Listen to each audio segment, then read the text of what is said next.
कांग्रेस की पूर्व अध्यक्षा सोनिया गांधी ने साल 1968 में राजीव से शादी की थी और 1968 के बाद 15 साल बीत जाने के बाद अप्रैल साल 1983 में उन्होंने भारत देश की नागरिकता ली थी।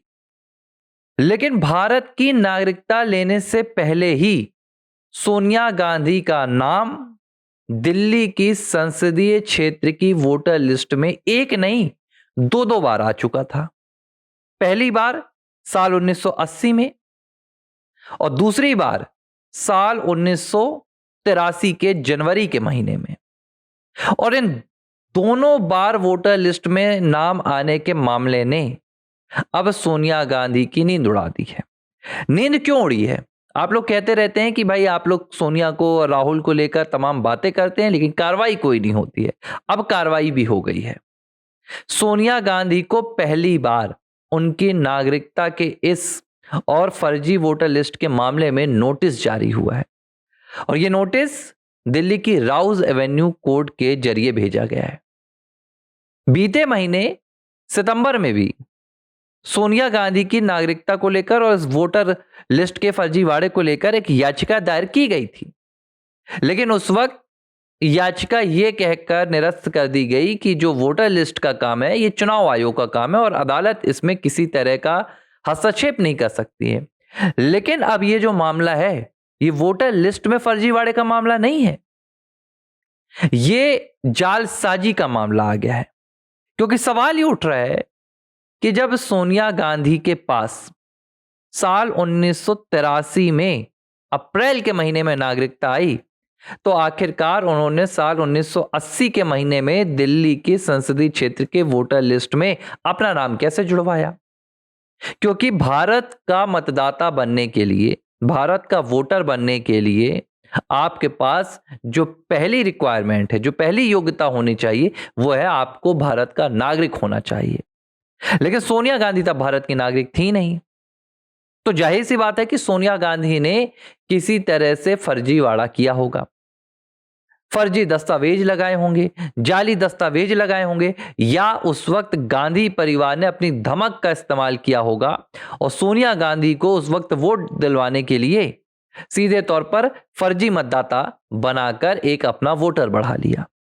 अब इस बात का खुलासा किसी और ने नहीं किया है, इस बात का खुलासा खुद राहुल गांधी की एक गलती की वजह से हुआ है, जिसने आज सोनिया गांधी को जेल के मुहाने के सामने लाकर खड़ा कर दिया है, जेल की सलाखों के सामने लाकर खड़ा कर दिया। बस सलाखें खुलने की देर है और सोनिया गांधी जेल के अंदर होंगी।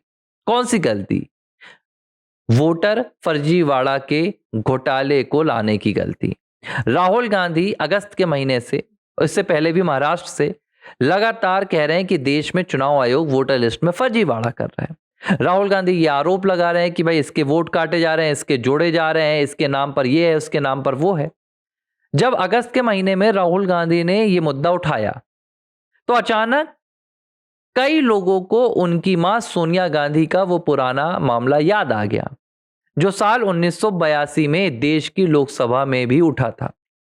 यह तब की बात है जब सोनिया गांधी की नागरिकता की जो जानकारी है और उनकी वोटर लिस्ट में नाम होने की जानकारी सार्वजनिक हो गई थी। साल 1982 में भारतीय जनता पार्टी के नेताओं को यह बात पता थी कि सोनिया गांधी ने अब तक 14 साल बीत जाने के बाद भी शादी के भारत की नागरिकता नहीं ली है, वो भारत की नागरिक नहीं बनी है। लेकिन जब उनका नाम वोटर लिस्ट में आया तो संसद से लेकर सड़क तक इस पर हंगामा मचा और साल 1982 में सोनिया गांधी का नाम वोटर लिस्ट से काट दिया गया। लेकिन फिर एक और गलती हो गई। 1983 में जब सोनिया गांधी का नाम दूसरी बार वोटर लिस्ट में जोड़ा गया तो यह नाम जनवरी के महीने में जोड़ा गया, लेकिन सोनिया गांधी को जो नागरिकता मिली वो अप्रैल 1983 के महीने में मिली। यानी कि 4 महीने पहले ही सोनिया गांधी का नाम वोटर लिस्ट में ऐड था, जबकि सोनिया गांधी भारत की नागरिक 4 महीने बाद बनी। इस तरह से गांधी परिवार ये फर्जीवाड़ा कर रहा था। और जब राहुल गांधी ने ये वोट फर्जीवाड़ा, वोटर फर्जीवाड़ा अधिकार और ये तमाम यात्राएं निकाली दुनिया भर की, तो भाई लोगों को वो मुद्दा याद आ गया कि इसी तरह का एक घोटाला, जिस तरह के घोटाले की बात राहुल गांधी कर रहे हैं, ये तो खुद गांधी परिवार ने किया था।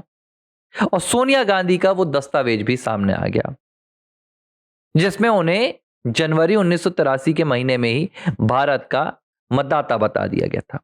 अब अदालत ने इस पर नोटिस जारी किया है। राउज एवेन्यू कोर्ट ने सोनिया गांधी से जवाब तलब किया है। अब इस पर बचाव के लिए क्या तैयारी हो रही है? अभी प्रियंका गांधी वाड्रा का एक बयान आया और प्रियंका गांधी वाड्रा कह रही हैं कि सोनिया गांधी ने भारत का नागरिक बनने के बाद ही वोट डाला। जाहिर सी बात है, ये जवाब वो देंगी। वोट आपने डाला या नहीं डाला, इससे फर्क नहीं पड़ता है। अदालत ये बात जानती है कि यहां पर जो फैसला सुनाना है वो इस बात पर नहीं सुनाना है कि सोनिया गांधी ने वोट दिया या नहीं दिया। फैसला यहां पर इस बात का सुनाया जाएगा कि सोनिया गांधी ने भारत की जो वोटर लिस्ट है उसमें बिना नागरिकता हासिल किए अपना नाम दर्ज कैसे कराया। अब दो चीजें आएंगी। अगर सोनिया गांधी ने किसी तरह के फर्जी दस्तावेजों का इस्तेमाल किया होगा तो उसके लिए सोनिया गांधी के खिलाफ जालसाजी का मामला दर्ज होगा, या सोनिया गांधी के लिए गांधी परिवार ने किसी तरह का फर्जीवाड़ा किया होगा तो उसकी कहानी भी अब सोनिया गांधी को बतानी होगी। और सोनिया गांधी को उनके जन्मदिन यानी कि 9 दिसंबर के दिन ही यह तोहफा अदालत ने दे दिया। इस तरह राहुल गांधी ने ही सोनिया गांधी को एक्सपोज कर दिया। राहुल गांधी ने अगर यह मुद्दा नहीं उठाया होता तो आज देश को यह पता नहीं चलता कि क्या गुल खिलाए जा रहे थे साल 1981 में, 80 में, 82 में। और सोनिया गांधी की नागरिकता को लेकर यह पहली बार नहीं है जब सवाल उठ रहे हैं। एक सवाल तो यह भी उठता है कि 15 साल तक आखिर सोनिया गांधी ने भारत की नागरिकता हासिल क्यों नहीं की थी। जवाब स्पष्ट तौर पर तो नहीं मिलता, लेकिन जो थ्योरीज आती हैं वो थ्योरीज खुलकर कहती हैं कि सोनिया गांधी जानती थी कि राजीव गांधी के लिए अभी भारत की राजनीति में जगह है नहीं और राजीव गांधी भी इंटरेस्टेड नहीं थे। तो सोनिया गांधी तो भारत में रहना ही नहीं चाहती थी, वो तो राजीव गांधी की संपत्ति को इस्तेमाल करते हुए विदेश में बसना चाहती थी। लेकिन अचानक संजय गांधी की प्लेन में जो उनका विमान हादसा होता है उसमें मौत हो जाती है और राजीव गांधी को बेवक्त राजनीति में सक्रिय होना पड़ता है। थ्योरीज कहती हैं कि सोनिया गांधी समझ गई थी कि अब लोहा गर्म है, अब वक्त आ गया जब उनकी राजनीतिक महत्वाकांक्षा वह भारत में राज करने की, तानाशाही करने की तमन्ना पूरी होगी। और उस वक्त उन्होंने भारत की नागरिकता के लिए अप्लाई कर दिया। नहीं तो इससे पहले सोनिया गांधी भारत की नागरिकता भी हासिल नहीं करना चाहती थी, वो भारत की नागरिकता नहीं लेना चाहती थी। अब ये एक मामला सोनिया गांधी का है। राहुल गांधी का मामला भी 12 दिसंबर को अटका हुआ है, यानी कि मां और बेटे दोनों की नागरिकता को लेकर अब अदालत अपना फैसला सुनाने वाली है। और यह भी हो सकता है कि राहुल गांधी के मामले में तो तमाम सबूत पेश कर दिए गए हैं। राहुल गांधी की यूके की नागरिकता के जितने भी दस्तावेज हैं वो अदालत को दे दिए गए हैं, रायबरेली एमपी एमएलए कोर्ट। और सोनिया गांधी को अब नोटिस दे दिया गया है।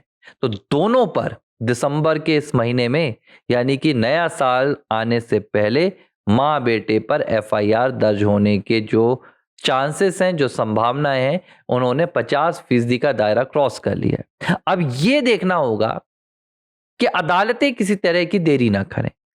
रायबरेली की कोर्ट और राउज एवेन्यू कोर्ट जो तारीख तय की गई हैं उन तारीखों पर सुनवाई हो जाए और जो सबूत पेश किए जा रहे हैं अदालत उन्हें स्वीकार कर ले तो गांधी परिवार का सबसे बड़ा खुलासा सामने आने वाला है। और मैं बार बार कह रहा हूं, अब अदालतें काम कर रही हैं क्योंकि ये निचली अदालतें हैं और निचली अदालतें बेखौफ होकर काम करती हैं क्योंकि उन्हें पता है कि भाई हमारे ऊपर भी अदालतें हैं।